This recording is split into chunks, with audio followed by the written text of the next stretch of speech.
So I want to talk a bit about Ys X Nordics, and that is because a lot of new information has been coming out about Ys X since it's already released in Japan, but also there's been interviews, videos from Falcom, and all of these things, so we'll be going through a couple of those and talking about them for a bit. One interesting thing I learned from the interview with Toshihiro Kondo, he had an interview from RPG site, is that Kondo actually writes all the stories in the Ys games.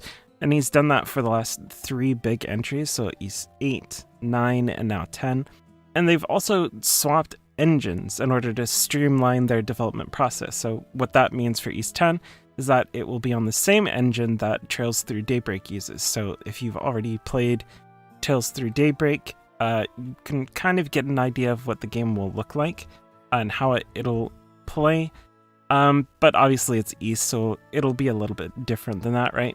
Which brings a little bit of light to the fact that Trails Through Daybreak uses a combination of action combat and turn-based. Since the engines are now the same for Ys and for Trails, they can kind of bring different ideas from both games. I'm sure they've done that in the past, right? But it kind of unifies the two different series. That engine also looks pretty nice, and it runs decently well, which makes sense because it's meant to be able to run on the Switch. So in Ys X, there are 4 different systems that they've been really pushing, and the first of those systems is called Cross Action. What that is you can switch between 2 different modes. The first mode is solo mode, so you're only controlling one of the 2 characters. It is mostly focused on, just fighting by yourself, but the character's still there. And then there's also duo mode, which is, I guess it's maybe a more powerful mode, and this is when you have both characters acting in unison and doing different actions together. So they combine and do simultaneous attacks and do all this stuff. The second system that they've been talking a lot about is the ship system. So you have obviously your ship, it's called the Sandris. You're sailing the ocean, you're fighting, getting into all of these ship-to-ship battles and that sort of stuff. Sea battles versus enemy ships.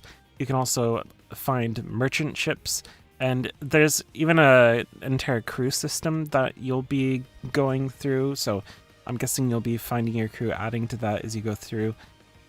The third system that they've been talking a lot about that is in Ys X Nordics is the mana action system. So you have your mana ride, which is you can ride along these blue glowing rails. Mana burst, which is how it affects combat.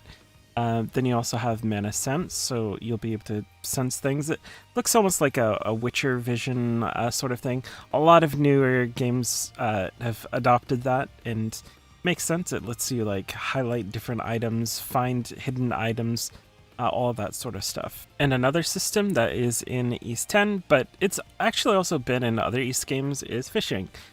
So this is something that I'm pretty excited about. I really enjoy fishing in games for the most part. Every now and then there's one that is just not fun at all, but this one looks pretty fun. It is in Ys X. You can have fishing while you're on the ocean in your ship or from land, so there's a couple of different things to do with fishing, and it kind of breaks up the gameplay as you're playing through, so it's just a side thing that's fun. So reviews for Ys X Nordics out of Japan have been mostly positive, and praise for the characters, gameplay, but it being an Ys game, there is a lot more focused on the gameplay, obviously. Famitsu gave it a 34 out of 40, which is decently high. For reference, they also gave Ys 8 that same score. Various import reviewers have also given it generally positive reviews, though a lot of them are a bit less enthusiastic about the characters and the story. I'll be honest, the story of Ys has always been a bit more of a backdrop. It's something that I think is fun and interesting in the lore, and some of the lore stuff that comes out of it can always be really fun. But I'm not too worried about a main narrative when it comes to Ys as much. Obviously, there's been a bit more emphasis on that since Ys 8 and then Ys 9. than there was in the past. There's still a story, and there always has been in Ys, but it's like not really a huge focus. Ys 10 is also a decently long game, with people quoted as playing through it in around 40 hours if you aren't rushing through everything. And the exploration in Ys 10 is another departure from the Ys games of the past. Ys 8 focused on a single large area with a lot of exploration, and it opened different areas as you went through. Ys 9 focused on a city and exploring that city, and now Ys 10 widened that area again, letting you explore a series of different islands, so you'll be sailing with your ship from island to island. But from the sounds of it, that area isn't necessarily bigger than the areas in Ys 8, but it's just broken up differently. And I was definitely a Wind Waker enjoyer, floating around different islands, exploring them. It's a good way to break things up and give you something exciting to look forward to. And, you see that island on the horizon and you want to go explore it. That's something that I really like. I guess we'll find out when the game comes out, whether that'll be a fun thing to do, but signs are pointing to it being a pretty solid entry in the Ys series. For people that are coming to Ys for the first time, I would probably suggest you play some of the other games first, as I think they're probably better starting points.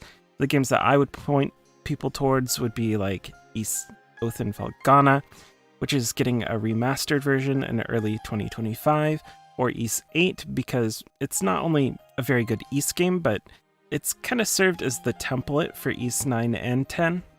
So a lot of the systems and things like that, the way it plays, will be pretty similar. You'll probably enjoy 9 and 10 if you also enjoy Ys 8.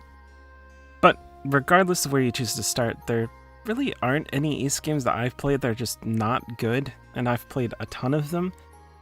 To be fair, I haven't played some of the games that weren't released in the US, like Ys 4 Mask of the Sun. I've heard that one isn't as good, but I really don't know. It could be better than some people have said. All signs are pointing towards Ys 10 being very good. Probably not a big jump in quality, and the ship combat seems like more of a side diversion sort of thing, not like something that is changing everything. So I wouldn't get too overly excited about it, though I'll definitely enjoy it as something to do outside of normal combat. So, are you excited about Ys 10? Let me know. Thanks for watching.